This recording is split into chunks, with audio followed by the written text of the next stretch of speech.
everyone's probably seen a bit of this. This is to do with some facial recognition, rather maybe dodgy facial recognition.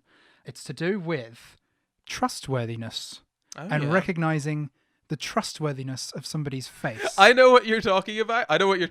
Yeah. But even thinking about not knowing where this is going, it sounds bad already. It sounds quite bad. It sounds so bad. It does get very bad very quickly. So there was a study done that took the faces on some portraits over, I think about 400 years, so about 4 centuries. And they made the perfect model of what a trustworthy face looks like and what an untrustworthy face looks like. And there was some critiques people had. Well, for one, portraits over 400 years, they were taking from mostly white faces, and so a lot of the non-trustworthy features were deemed to be untrustworthy. Seemed to be non-white, you could say. That's funny. Yeah, I read this study, yeah, and so I think this is the thing. The tweet thread was a really bad example of what the study was actually about, because reading the study, I thought it was fine. Yes. It was a bit short-sighted, but it was fine. For example, I think the study was really about, it was just talking about how we look at faces and we assume they're trustworthy or not based on just features. Yes.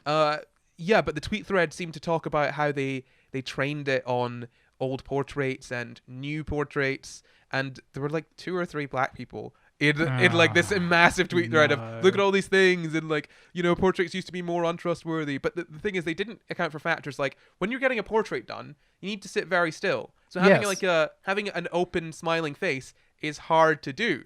So like, you know, you can't sit like this for 4 hours while someone paints a picture of you. I had to get my photos taken. It was like a 20-minute shoot once. This was in school. This was for like ball.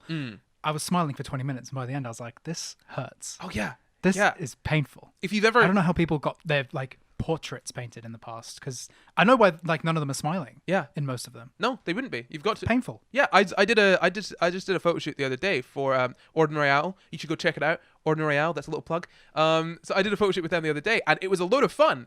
But it was like a very happy photo shoot. And by the end, my face was just like, after 4 hours, I was just like, I'm having fun, but I don't want to smile anymore. Everything burns.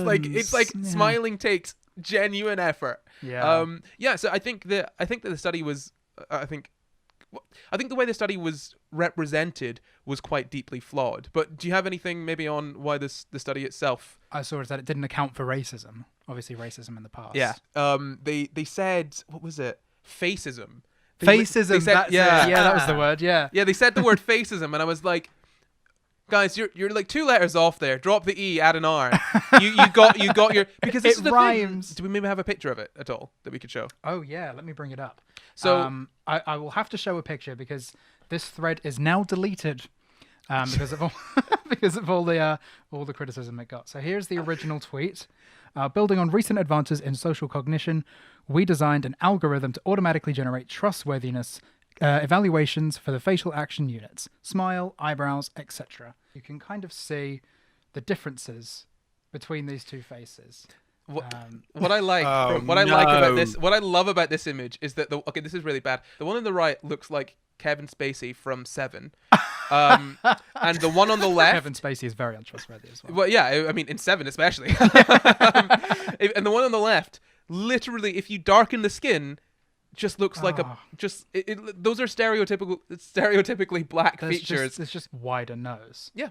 Yeah. And what was interesting to me is that I think, what is this called? It's physiognomics or something. There was some old-fashioned way of measuring trustworthiness or features based or characteristics based on facial features. This is one of the big things that happened during World War II with Jewish people. They had caricatures for Jewish people, and sort of long noses, thin chins, sallow sort of skin, like sunken eyes. All of these sort of like, this is what they look like, and you can't trust that. That really seeped into sort of public consciousness. So like, if you think of like an untrustworthy face, it's like okay. Here's the example that I would give. You know the goblins from Noddy? Do you guys remember the goblins from Noddy? Oh, I forgot. Oh my! You just brought back a deep memory. I was watching Noddy the other day. Don't ask why. But the goblins from Noddy have got really sort of untrustworthy faces, with the sort of like, you know, thin faces, long nose, thin chin, and all that. This study seems to say that different features are untrustworthy than the ones that untrustworthiness are generally ascribed to. Yeah. And obviously, I'm not saying that those things that were propagated during World War II are in fact true at all. Yeah. I'm just saying that these were the stereotypes that were in place. It seems odd that they ignored that and went for specifically racial features that applied to one race. This is the issue. They went for they were talking about in court settings, if you have an untrustworthy face, you're more likely to be sent to prison. What? But those untrustworthy features are black features. Yeah. So it's a very confusing study, is what I'm saying. It for one thing, it ignores the general. To me, it just there seems to be no acknowledgement or even no like counterbalance to like, it's like they didn't even acknowledge that racism could play a part in this. Well, that's the thing. It ignores the sort of general characteristics that come from anti-Semitism, and instead focuses on stereotypically black features. Yeah. And it's just interesting that in this study about bias, they don't mention either. And neither of those seem to be a factor. Yeah. You know? I mean, the point of doing a study on trustworthiness is pointing out bias as well, isn't it? Yeah, it just seems... That's the thing. This is what I'm saying. The study itself is fine, I think. It's not saying that we should trust these people with these features, or that we shouldn't. It's just, it's kind of misguided. It's basically saying, look, we're pointing out bias in facial features. We still base this on that. It talks about how politicians as well. I think Democrats are less affected by someone looking like a Republican, whereas Republicans tend to vote for people that look very Republican. But yeah, it's just a study that seems to be kind of misguided in its conclusions. There was a story that came out that Twitter's automatic picture cropping algorithm is racist. The algorithm, basically, when you post a picture, it kind of figures out what part of the image should be looked at, so that if the picture is taller than the way that Twitter wants to display it, which is a small, thin photo, it will pick a part of the image, and that's how it will crop it automatically, and you don't have any control over that. I did see this, and I didn't even think to include it. More likely, that will pick a white face over a black face. Yeah. Same thing as webcams that aren't able to detect black faces. They have like facial recognition in them that doesn't recognize black faces. Who was it that had the camera that had very good facial recognition software, but would not recognize Asian people's faces? It would say, "Did somebody blink?" Oh, that was it. That was it. Yeah, that was it. Yeah. Oh, because it had blink detection. Just awful. And this is the thing. Nikon says it's working to improve the accuracy of Nikon. blink. Yeah, Nikon. It was Nikon. Oh, Nikon. no. There was a big scandal about that. But okay, so on these things, there's actually something I just want to quickly delve into that we might be able to talk about maybe more. Do you know what? We can probably talk about this more in depth on our Patreon live stream. So I'll just briefly go over it here. But if you want to hear the full sort of thing on this, my full take on it, stick around, become a patron, all that stuff. These things are not necessarily explicitly racist. Right.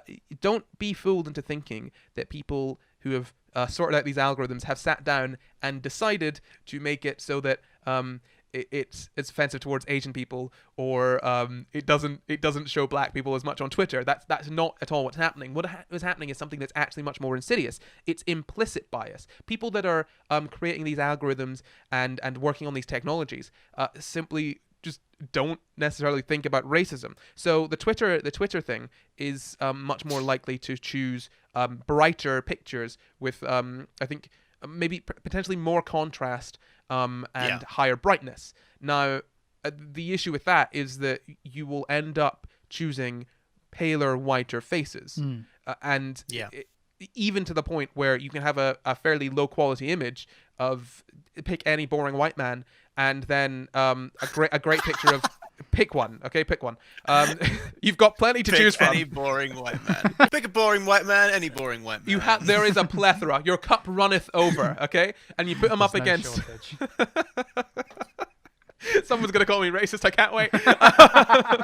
It's all right. You've got white friends.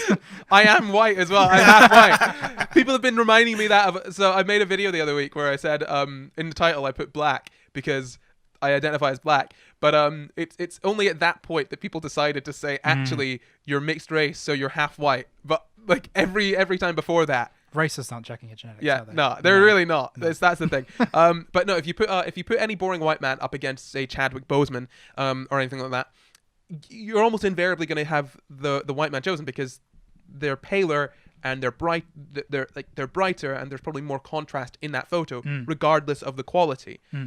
So it's not necessarily explicit racism; it's implicit racism, which is much, much worse. You can solve that by hiring people that aren't white. Yes. Yeah. It's pretty straightforward. It's a funny one because there's also now this isn't an excuse at all, but there is the brighter. That's what Luke always says before an excuse. No, I'm joking. No, but the brighter something is as an image, the more data it contains. That's the way that photographs and digital images are encoded. Is brighter things contain more data, and so that's another example of where that kind of issue can seep in from a technical limitation. But that doesn't mean you don't code around that. It just means that someone didn't think to code around it. Yeah, and that's the thing. People often think that so do you know what? I'll do a one sentence on this, then we'll have to move on. We'll talk about this more fully in the Patreon stream. But people often think that racism is only a sort of explicit shouting expletives at someone.